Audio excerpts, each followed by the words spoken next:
Assalamualaikum warahmatullahi wabarakatuh. Yang terhormat Bapak Nanang Abdurrahman selaku dosen pengampu mata kuliah pengantar Teknologi Informasi dan Komunikasi. Kami di sini akan memaparkan materi mengenai etika dan profesi bidang teknologi informasi dan komunikasi. Sebelumnya, perkenalkan dulu, kami dari kelompok 5 yang beranggotakan saya Asiti Sophia selaku moderator dan pemateri, yang kedua Adelia Yukenabila, yang ketiga Opi Dwi Utami, yang keempat Kansa Kamilia, yang kelima Yuni Nurpika, dan yang terakhir Delia Nitiara Rupika. Langsung saja ke materi. Yang pertama yaitu etika dalam sistem informasi atau teknologi informasi. Yang pertama, privasi. Privasi menyangkut hak individu untuk mempertahankan informasi pribadi dari pengaksesan oleh orang lain yang tidak diberi izin untuk melakukannya. Yang kedua, akurasi. Akurasi terhadap informasi merupakan faktor yang harus dipenuhi oleh sebuah sistem informasi. Ketidakakurasian informasi dapat menimbulkan hal yang mengganggu, merugikan, bahkan membahayakan. Yang ketiga, properti. Perlindungan terhadap hak properti yang sedang digalakan saat ini dikenal dengan sebutan haki atau hak atas kekayaan intelektual. Selanjutnya, materi akan disampaikan oleh Saudara Kansa.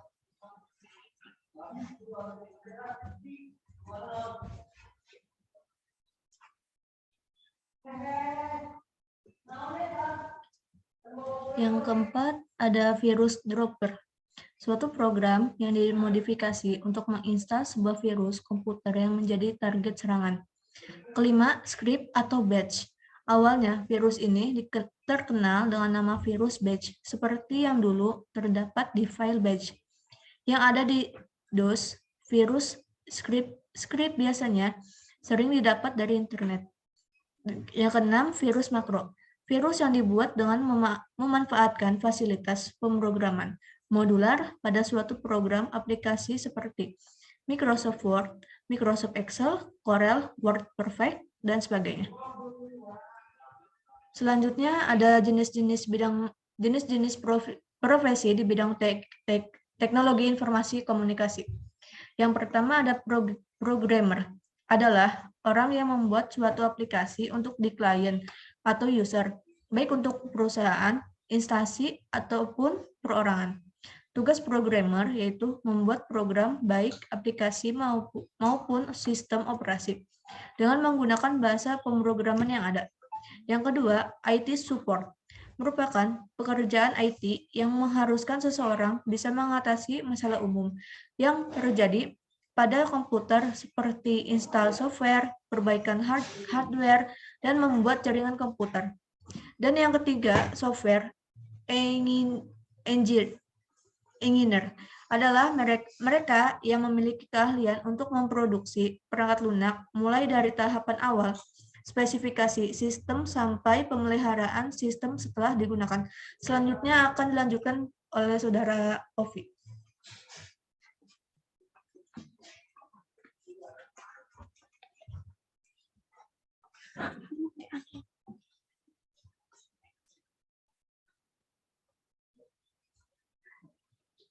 Materi selanjutnya adalah jenis-jenis profesi di bidang teknologi komunikasi. Yang keempat, database administrator adalah mereka yang memiliki keahlian untuk mendesain, mengimplementasikan, memelihara, dan memperbaiki database. Yang kelima, web administrator adalah seseorang yang bertanggung jawab secara teknis terhadap operasional sebuah situs atau website. Yang keenam, web developer adalah mereka yang memiliki keahlian untuk memberikan konsultasi pembangunan sebuah situs dengan konsep yang telah ditentukan.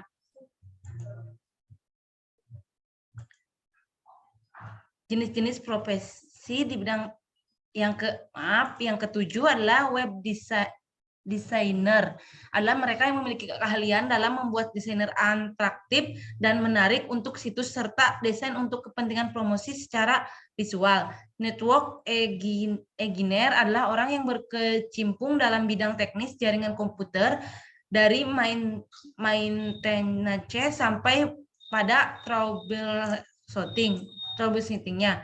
Yang kesembilan adalah sistem analis. Adalah orang yang memiliki keahlian untuk menganalisa sistem yang akan diimplementasikan, mulai dari menganalisa sistem yang ada, kelebihan dan sistem kekurangan, sampai studi kelayakan dan desain yang akan dikembangkan. Selanjutnya materi akan dibacakan oleh Saudari Yuni.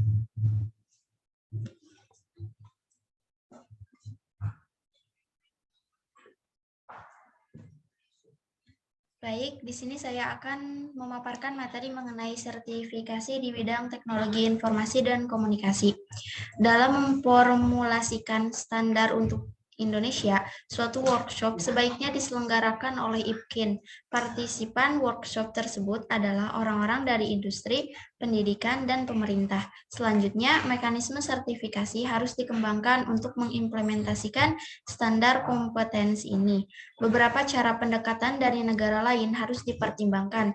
Dengan demikian, adalah penting untuk mengumpulkan mekanisme standar dari negara-negara lain sebelum mengembangkan mekanisme sertifikasi di Indonesia.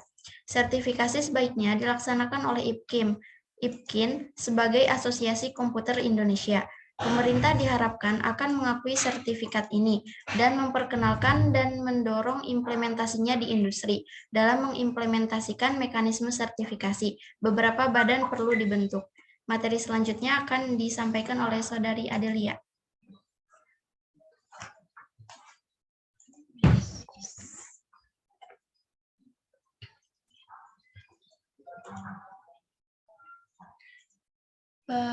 Peluang bisnis bidang TIK.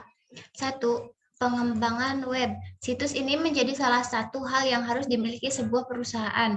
Jadi, sekarang era informasi, transparansi, dan kemudahan komunikasi. Yang kedua, startup. Startup adalah istilah baru bagi seorang yang memulai perusahaan dalam dominan digital. Yang ketiga, grafis desain. Jasa desain grafis juga merupakan kesempatan besar. Tidak semua orang dapat melakukan desain yang sama jika aplikasi sudah. Yang keempat, penulis item. Bagi Anda yang suka menulis, Anda tidak akan membahayakan hobi Anda ke dalam pundi-pundi rupiah. Karya menulis adalah salah satu ide peluang bisnis di IT lebih mudah untuk dicapai. Yang kelima, SEO.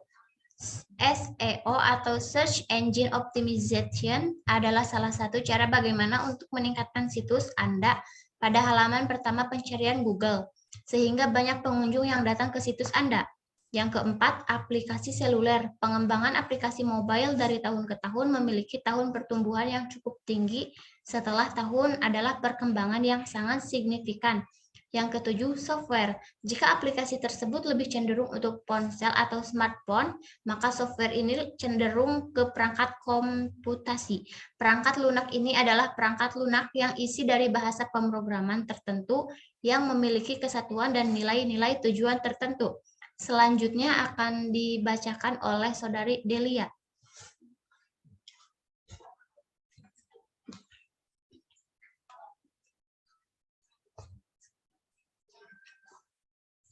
Selanjutnya ada blogger. Bagi Anda yang memiliki hobi menulis, blogger adalah peluang bisnis yang tepat untuk Anda. Anda dapat membuat blog dengan niche yang tepat Anda baik, selain kemampuan untuk menulis. Selanjutnya ada social media consulting. Sosial media saat ini banyak jenis. Jika sekali ada Friendster, dan sekarang ada Facebook, Instagram, Line, Twitter, Tumblr, Pet, dan sebagainya. Anda dapat menggunakan kesempatan yang ditawarkan oleh berbagai jenis yang ada di media sosial konsultan media sosial. 10. IT Solusi. Solusi IT adalah perusahaan yang bergerak dalam layanan dan penjualan peralatan komputer. Contoh upaya seperti pemasangan CCTV, alarm keamanan, layanan TI, layanan unit, penjualan perangkat lunak, dan banyak lagi.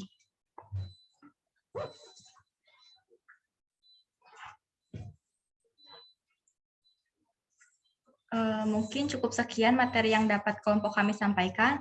Kurang lebihnya mohon maaf. Saya tutup. Wassalamualaikum warahmatullahi wabarakatuh.